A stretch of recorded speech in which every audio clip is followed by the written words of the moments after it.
Billie Jean King, Serena and Venus Williams, Chris Evert. All iconic trailblazers when it comes to women's tennis. But there's another name, a Canadian, who spent a career off the court helping advance women in the sport and beyond. Stacey Allaster. During her time at the Women's Tennis Association, she was instrumental in securing equal prize money for women at Wimbledon and Roland-Garros, also known as the French Open. A historic achievement decades in the making, one that paved the way for the current boom in professional women's sports we're seeing now. Because it wasn't just about the money, it was the message it sent. It really was that moment that we could all then see that women were paid equal compensation. Over the course of her career, Stacey's work has elevated the profile and profitability of women's tennis in countless ways. In addition to being the former CEO of the Women's Tennis Association, she was also the first female tournament director of the US Open, and she's currently the chief executive of professional tennis at the United States Tennis Association. So this episode, in partnership with the Scotiabank Women Initiative, Stacey is our guest. She's here to tell Natalie Nanowski the story behind getting that equal prize money, her insights on what it was like being a woman in a male-dominated industry, and why it's important to empower women on the tennis court, in the boardroom, and beyond. Because money is power. So when women take ownership of their earnings, their investment, they're really gaining power and autonomy over their futures, their families' futures, and their communities. But we didn't come this far to get this far. We're not done. I'm Armina Lagaya, and this is Perspectives. Now, here's Natalie Nanowski in conversation with Stacey Allaster. Hi, Stacey. Welcome to the show. Thanks for having me. It's nice to come home. We could really do a whole podcast just on your career. Now, in the intro, we went through some of the big highlights. You were the first female tournament director of the US Open. You secured equal prize money at the French Open and at Wimbledon.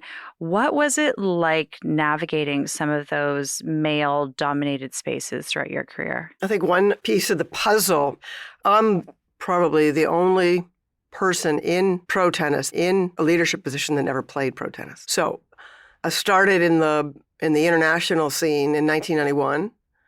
There weren't many women. Actually, there was only myself and for a while Jane Wynn, who was at the Canadian Open with me. And then generally I spent all of my time being the only woman in the room who never played pro tennis. And a lot of leaders in pro tennis had been former pros. So as women do, we work harder, we work smarter. I read a book was called Play Like a Man, Win Like a Woman. It really was just common sense. The bottom line is the men were in leadership positions. They were setting the rules of business engagement. So no sense fighting those rules. But how would I work around them or with them? And it was pretty simple. One, I found allies. I found allies in the room, those leaders who had daughters. And I think they sort of took me under their wing and mentored me and sponsored me, which was critically important. I became the smartest person in the room as it relates to the business. I was a lifelong learner, got it from my Ivy MBA, and just kept looking externally at the competitive business factors that were impacting our sport. I didn't need to worry about what goes on court. It was the whole business of sport and entertainment and how we as a traditional sport needed to adapt it to what the fans wanted and results. I had badass results. It's an old adage, we have to work harder and smarter, and there's a higher hurdle for acceptance. I'm sure many of our listeners can resonate with that.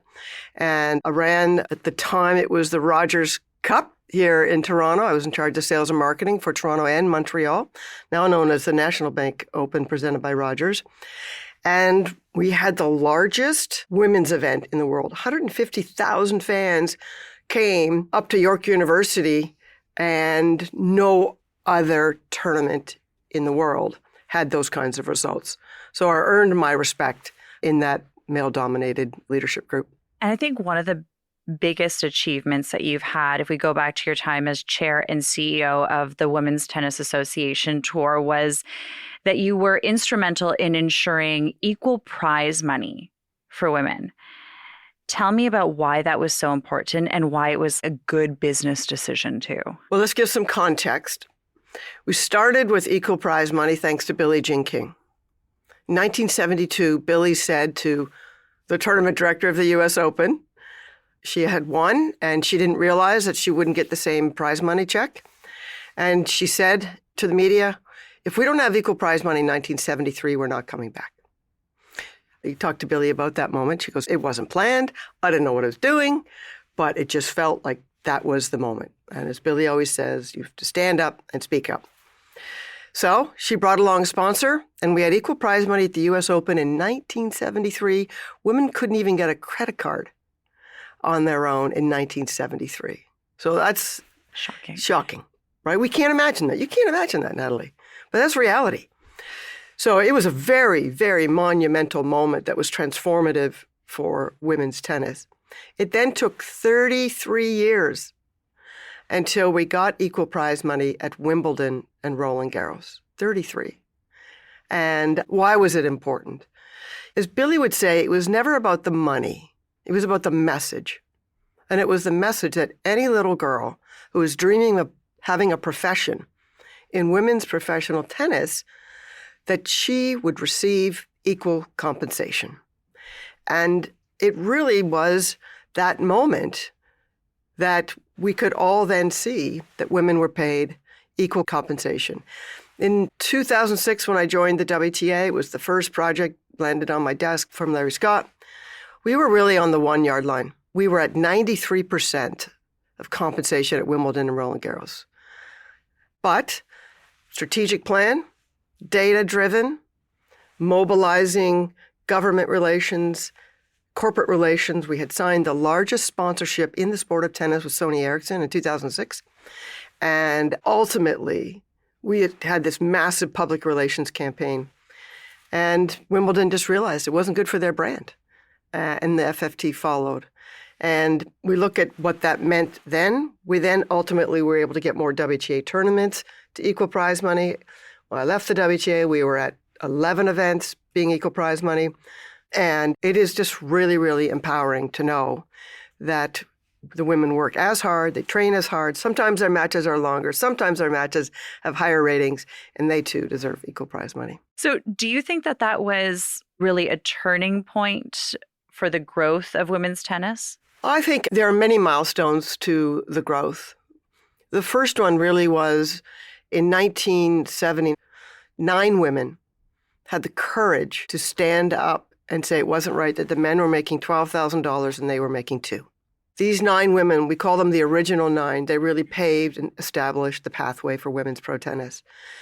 They risked their sponsorships, their racket endorsements, and they were outcast in the establishment, the USTAs and the Roland-Garroses. And they found a promoter, Gladys Hellman. She was the publisher of a magazine called Tennis Magazine. They got into a basement and they said, Gladys, you've got to get us a tournament. Gladys found a sponsor, $5,000. They had to sign a contract. There's a very famous picture. They're all holding up $1. They didn't know what they were signing, but it was a $1. It was a contractual, and that really was the start. Then 3 years later, Billie Jean founded the WTA Tour. Then she got equal prize money at the U.S. Open in 1973. And then there was the infamous September 20th Battle of the Sexes. A $100,000 prize purse where Billie beat Bobby Riggs, still one of the most watched tennis matches in the history of tennis. So much happened in 1973 that it was a really, really phenomenal foundation for women's tennis. And then what it really took from there, athlete-led, Billie founded it, Chrissy Martina built it, investors. We had promoters who took risk to stage women's only events, and we had sponsors. And that combination of athletes, investors really was the big turning point. And then others kind of just milestones. And if we look at, let's take the parallel to basketball, women's basketball. Our sport has had iconic champions that have put a massive spotlight on the sport. Let's take Serena and Venus. They put another massive lens, particularly as it relates to diversity. There are now more African Americans playing tennis in North America, and we know we can point back to the impact of Venus and Serena. And now today, athletes like Coco. So athlete-led, investors with deep pockets. And we're now seeing that in other women's sports, which is hallelujah. And then the globalization of tennis and having promoters around the world that believe and invest and are getting a great ROI. Mm-hmm. So beyond tennis, what did this teach you about leadership? Well, I think I got my PhD early in life, whether it be crisis management, a PhD in advocacy and geopolitical issues. I remember doing my Ivy MBA and we had 2 quarters on geopolitical. I thought, how am I going to use this? And when I went to the WTA, that's all I did. Dealing with macroeconomics, terrorism, tsunamis. The pandemic. Well, the pandemic, yeah. There's so many forces outside of your control when you're running a business. And how you manage as a leader during the moments of crisis are really the strength of your leadership. And so I have been in the business of entertainment featuring world-class tennis. And the leadership really has been about navigating relationships. We'll go back to those leaders who were running the ATP, the WTA, the Grand Slams. Hadn't really seen someone like me at the table, let alone a Canadian from a little town that never played pro tennis. And in addition, really, really understanding how to do deals and mobilize influencers and people of credibility who wanted to follow where I wanted them to go with women's tennis. And it's no different than our female entrepreneurs listening in when they're going forward with their business case, building the rationale, getting people to support the business deal, whether that be VC or different stages of capital investment, and building a board to be able to support their businesses. If we look at women's sports in general right now, it seems like for a long time there's been a big cultural shift happening. We're seeing the expansion of the Professional Women's Hockey League, also the WNBA. Are women in sports having a moment right now? Women in sports is having a movement, and this is our moment. For the longest time, it's been stalled. We were stuck, and I can't put my finger on the pulse of inflection, but there is a correlation to this post-COVID piece of the puzzle. Because women's basketball has been around for a long time. Mm-hmm. In the United States, the W has been there for 20, 25 years. Women's American team won 8 gold medals in a row. But the W hadn't really got into the mindset that it is today. So what we're seeing is that there's this massive value being created and a future trajectory. Sports fans, everyone watches women's sport, men and women. And we are at the point of really, really having brands want to invest. So what's changing? Go back to iconic superstar athletes can bring real attention to a sport. I will sadly say, embarrassingly, I didn't watch women's basketball that much. Shame on me. But I sure watched NCAA college basketball when Caitlin Clark was going for that record. Then what happened? Then I watched the WNBA draft. Then what happened? Then I actually went to the NCAA's Women's Invitational. Because once you see it, you love it. And one of the challenges that we've had is that women's sports, our Olympic Games are about to happen. We fall in love with our female Olympians. Those sports go dark because we haven't been watching. But then where could we find it? And it was this vicious cycle. There was no exposure. Women's tennis always had exposure, but not many of the sports did. Caitlin Clark put a massive spotlight on women's basketball, and then we all got to see all of these unbelievable athletes. Our own Kia Nurse, now we're watching. Then what happened? We finally have investors with deep pockets who are investing the capital to own franchises, but to also then build female-only practice facilities and invest in all of the services for maternity and nurseries for kids and investing in leagues. And they were on the eve of a couple more teams coming in. The W, getting ready to now have the Toronto Tempo. The Golden State Valkyries sold for $500 million. Angel City Original value of that women's franchise in soccer was $12 million. It sold for $250. So that combination, we go back to women's tennis, investors. Now, women's sport is having those investors, and we know that fans have a real affinity. We have the data, and we know 40% of avid fans who watch women's sports are more likely to purchase. That is a business case for brands to actually invest. And what we know, early strategic investors, they win. So do you ever find it difficult about just how much of a business case you have to make for women's sports? Yes, yes, does upset me. For a long time, I was really deflated. The last 10 years working at the U.S. Open, we don't talk about women's tennis, men's tennis. We just talk about tennis. And that is the power of combined events, because we just sell a combined event. But when I step out and do my Canadian Women in Sport work or mentoring my friends and colleagues who are working in other women's sports, yeah, challenging. But when I think about what Billie has done to open up the doors for so many of us, she's 82 and she's still going. She's formed the Women's Hockey League, and she's a minority owner of the Dodgers and the Sparks and Billie Jean King Enterprises and the Women's Sports Foundation.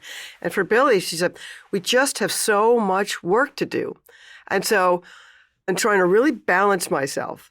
This is a moment, and it is a moment of excitement. In 2 years, we've doubled the size of the Canadian market. That's awesome.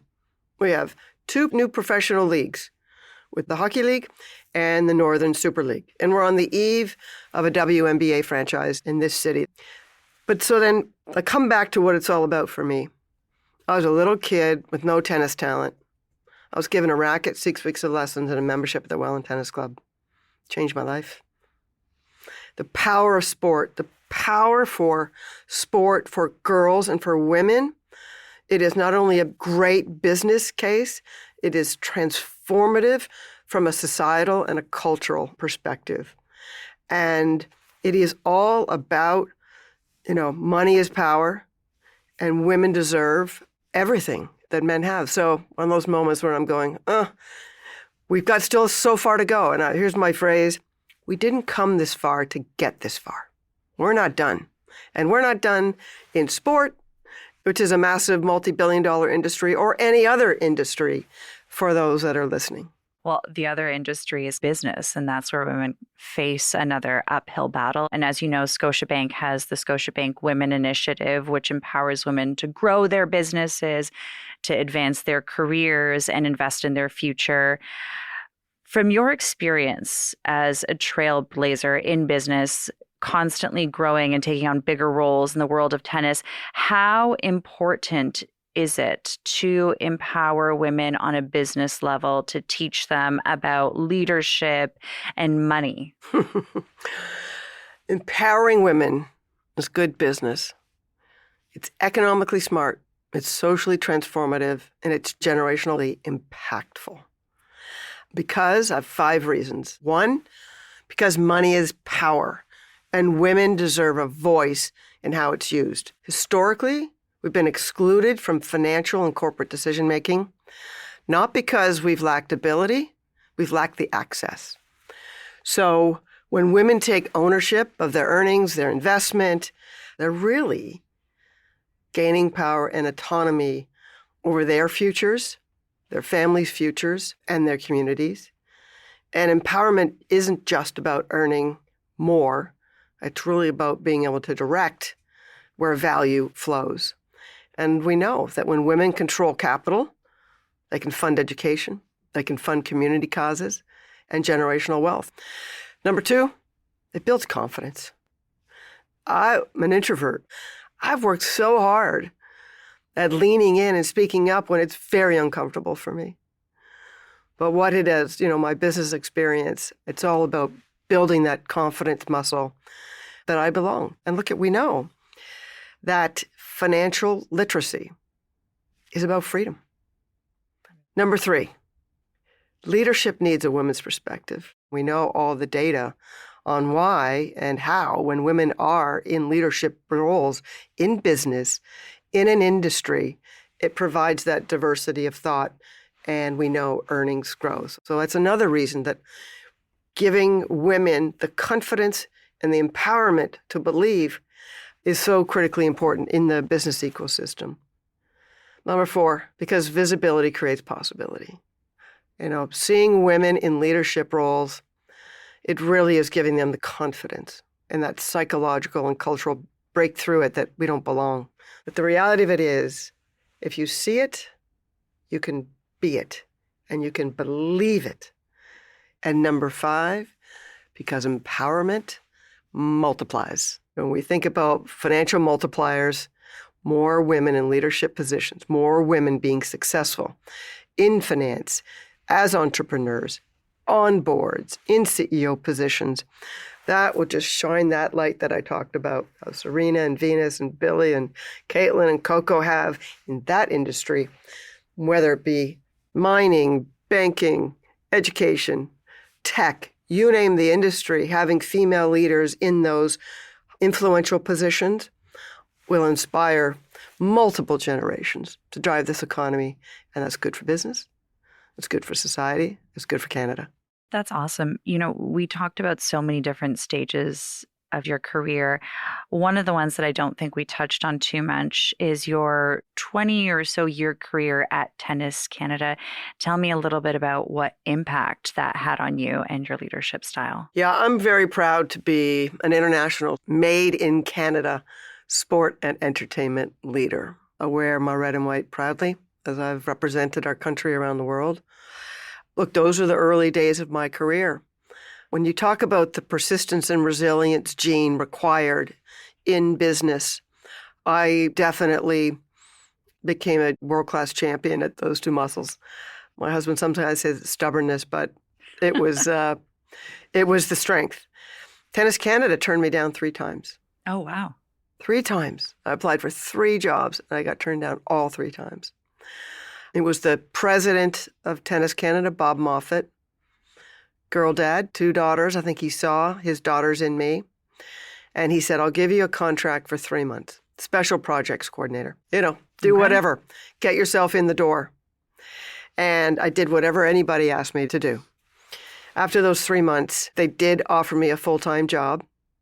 And that's where I learned sales. One of the key learnings that I was given at the beginning, and I give to everyone, you have to know how to sell. At the end of the day, everything is about selling. You're always selling yourself. You're selling your ideas. You're inspiring people to come along on your vision. That is all generally the sales-driven equation. And you don't have to do sales for the rest of your life in its traditional transactional mode. But let me tell you, when Serena Williams is walking in the room, she has an agent. But there is no doubt she goes in selling herself to that brand to be an investor or to be an equity holder. Serena's an equity holder now in the Toronto Tempo. So it is for everyone to know how to sell. And so that was foundational to my Tennis Canada career, because ultimately I rose to be the vice president in sales and marketing. And that really gave me that competitive edge when the WTA came knocking to go to the world stage. Would you say that that's the big takeaway that most people can apply to business, is knowing how to sell yourself? Sell yourself and communications. Knowing how to communicate and knowing how to sell are inextricably linked in your skill set. Look, at the end of the day, also, having a lot of humility. We want to have egos, but egos mean edging good things out. Character is really a defining dimension that I look for in hiring. I can teach function and competency, and everyone's got their fancy degrees, and those are all foundational. But at the end of the day, what's the character? And do they have the resilience and the persistence? And do they have that passion that is really focused on wanting to roll up their sleeves and do anything they have to do to, support a business? How are you going to make me business? How are you going to make my brand look good? And how are you going to save me money? I look for all those 3 things. So I understand you're about to close one chapter of your tennis career. Can you tell me a little bit about that and what you have planned next? So on May 1st, 2026, I'll hang up my full-time racket, 38 years Wow. of being in pro tennis. I don't know how that happened because I'm only 42, a child prodigy. I have a vision statement for my strategic plan called Time to Start Living, a life centered around fun, freedom, and impact. And really what I'm doing is I'm moving to this next chapter in life that is purpose-led and in spending more time with the people that I love. And as it looks to the purpose laneway, really I have two. I want to continue the work of lifting up diverse leaders to be the next generation of leaders in all industries because our society needs strong leaders for the future. And two, ensuring that underserved youth, particularly girls, have access to sport. I would not be sitting here with you today having had this unbelievable career in professional tennis had it not been for someone who gave me that opportunity of a racket, 6 weeks of lessons, and a membership at the Wimbledon Tennis Club. I'm on the Canadian Olympic Committee board. And then on my Give Back to American Sport, I am the chair-elect to the Women's Sports Foundation. That's another organization that Billie Jean King founded in 1974. That organization, it is about access for underserved girls to have access to sport. It's about advocacy, particularly around government legislation and Title IX, which was the law that ultimately powered women's college sport. There's a correlation to all of this success and growth in women's college sports from the work that was done with the advocacy and a research organization. So those are locked and loaded. I'm an advisor to Canadian Women in Sport. I have some amazing bucket list trips that are already planned with my lifelong friends. So I'm really looking forward to living and spending time with people that I love and making a difference. That sounds like a really fun next chapter. Now, before we let you go, I want to go back to tennis just for a little bit. You've pretty much seen everyone play. Do you have a favorite moment with a tennis star or a favorite match? Well, they're all my favorites. There have been a few moments in my career that have just been pinch me moments. And, when I walk into the USTA Billie Jean King National Tennis Center in Arthur Ashe Stadium, as Stacey Allaster, the Canadian, who never played pro tennis, I pinch myself each and every day. I've not taken that privilege for granted. If I go to famous moments in the three organizations I've worked for, at the National Bank Open presented by Rogers, it was Monica Seles returning to pro tennis after the stabbing. I can still see it vividly today, her walking down the stairs of this old stadium at York University.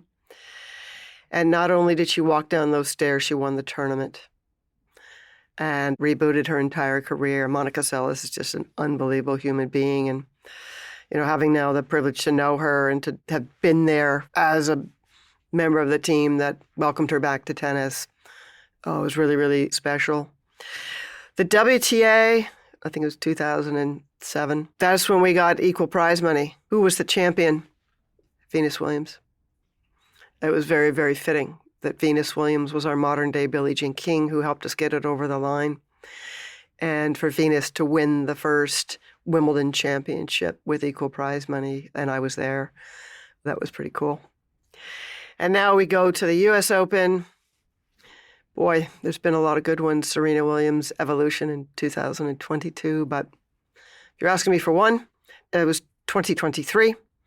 50 years of celebrating equal prize money. 50 years. Billie is on the stage. Who wins? Coco Gauff. It was the first year with no Serena. And so Serena had handed the baton to Coco. And there was that, I'm getting a little bit emotional, that monumental moment with Billie and Coco. I love that. What is one message that you want to give to women when it comes to elevating their careers and their businesses? Know your worth and ask for it. Be comfortable with being uncomfortable. You deserve it. And as Billie would say, go for it.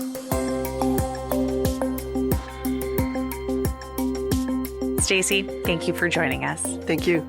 I've been speaking with Stacey Allaster, former U.S. Open Tournament Director and currently the Chief Executive of Professional Tennis at the United States Tennis Association. The Perspectives podcast is made by me, Natalie Nanowski, as well as Armina Lagaya and our producer, Andrew Norton. There's a lot to consider when planning for your future. Discover Scotia Wealth Management's total wealth planning process and how it can benefit you. Learn more at scotiawealthmanagement.com. Thanks for listening.